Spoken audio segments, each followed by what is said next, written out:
Première raison pourquoi j'ai consulté Sarah, c'était par rapport à mon niveau de jeu à ma première année, que selon moi, il n'était pas assez grand, donc j'avais des problèmes de confiance. Puis par la suite, à ma deuxième année, lorsque j'ai vu le premier temps sur le terrain, j'ai eu un petit événement qui s'est passé dans ma famille. C'était que mon père avait été diagnostiqué d'un cancer.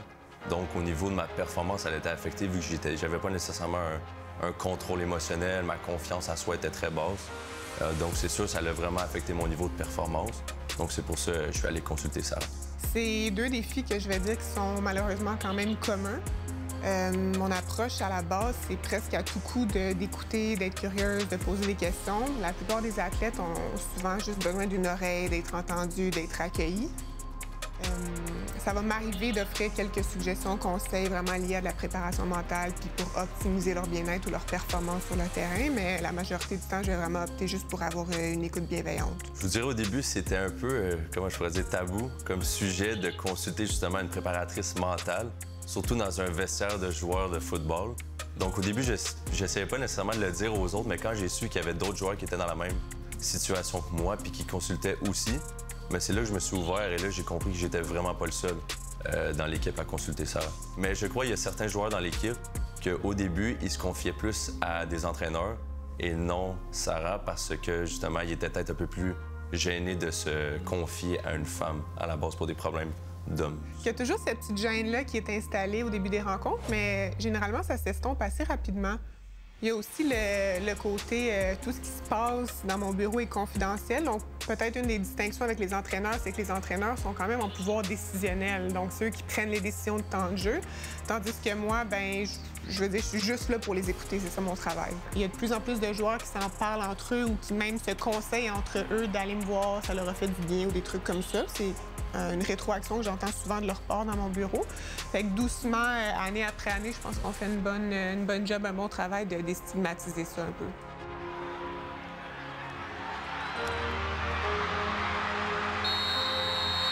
J'ai vu qu'à travers toutes mes années à l'université, consulter Sarah, ça a eu un grand impact sur, oui, mon niveau de performance, mais aussi sur ma personne en tant que telle dans la vie de tous les jours.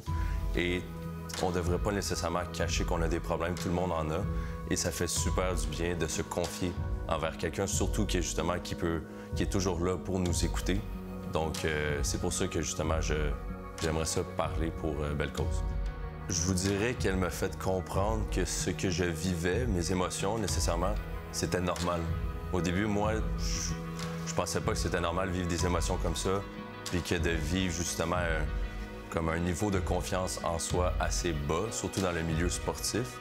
Donc pour moi, ça semblait très... j'étais très gêné d'en parler. Puis elle m'a fait comprendre que de vivre ces émotions-là, c'est normal, surtout en tant qu'athlète. Le contexte dans lequel on est ici spécifiquement, c'est des étudiants athlètes, donc leur horaire est chargé. C'est le jour de la marmotte un peu. Là, ils ont des cours, ils ont des heures gigantesques de pratique, de meetings. Ils reviennent à la maison, ils continuent leurs travaux scolaires, ils font à manger, ils se couchent, puis le lendemain, on répète.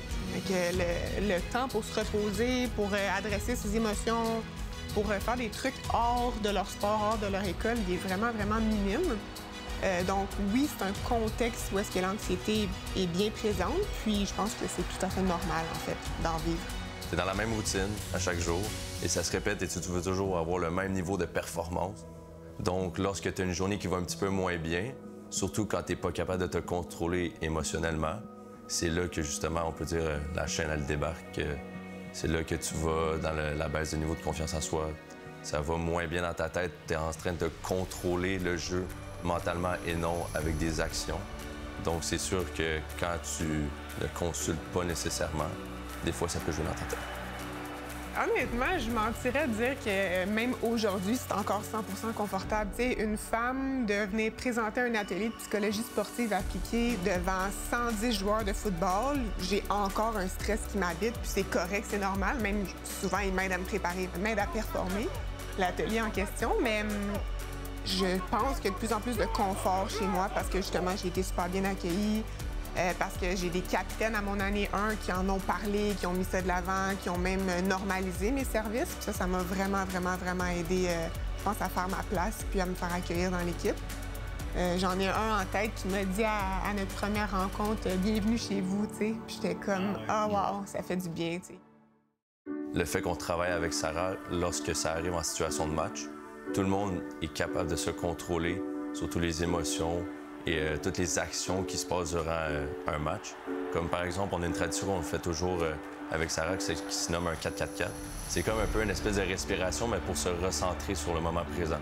Et ça, on le fait avant chaque pratique, chaque échauffement, puis on le fait quasiment à chaque moment durant une partie que toi, tu as besoin de te recentrer sur la partie.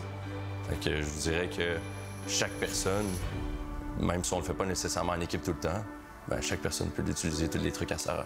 Là, honnêtement, la vraie émotion, c'est comme mon cœur, il sourit à l'intérieur un peu.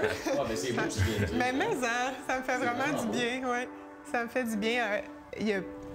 On ne voit pas les retombées de façon tangible en psychologie sportive. C'est pas comme exemple un préparateur physique qui peut voir un 5 livres de plus chaque côté de la barre chez leur athlète ou un temps de sprint s'améliorer. Ouais.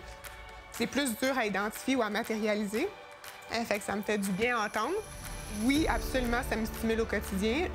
Sinon, juste l'idée de démystifier les mythes entourant la haute performance, ça, c'est vraiment quelque chose qui conduit ou qui aligne ma pratique un peu, si on peut le dire.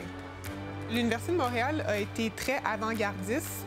Moi, dans le fond, j'ai été embauchée, si on veut, il y a 5 ans. Je travaillais juste avec l'équipe de football et l'équipe de golf. Puis, d'année en année, on a travaillé hyper fort pour rendre ce poste-là permanent. Donc, il vient tout juste d'être pérennisé. Fait que c'est, je dirais, sans avancer rien de façon concrète, mais je pense qu'on est probablement une des seules universités canadiennes à avoir un poste permanent en psychologie du sport appliqué.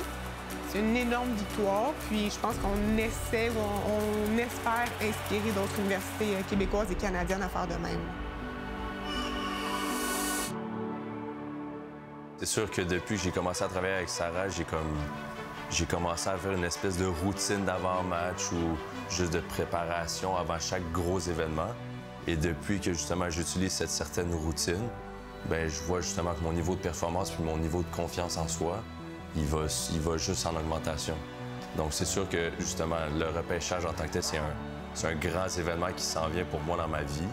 Mais le fait d'avoir consulté, puis le fait d'avoir une certaine routine qui se répète, c'est sûr que ça va beaucoup m'aider dans mon cheminement par rapport à ça. Je pense que c'est important de le faire, même quand on n'a pas de doute. Moi, je consulte moi-même en étant une professionnelle qui travaille dans ce domaine-là. Puis, des fois, j'ai pas de défis dans ma vie, mais ça fait du bien aussi de prévenir à l'occasion.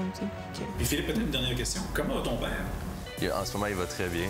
Je vous dirais que justement, la conquête de la Coupe Vanier en 2023, ça a été une grosse source de motivation pour lui, puis il était très content justement d'y assister. Mais en ce moment, il va super bien, puis il ne cesse de s'améliorer par rapport à ça. Et c'est un ancien employé de Bell, semble-t-il?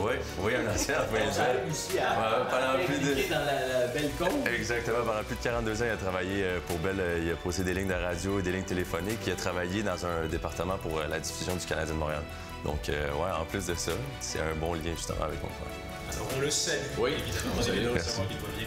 Merci beaucoup à vous deux de nous en avoir. Merci, Merci à vous.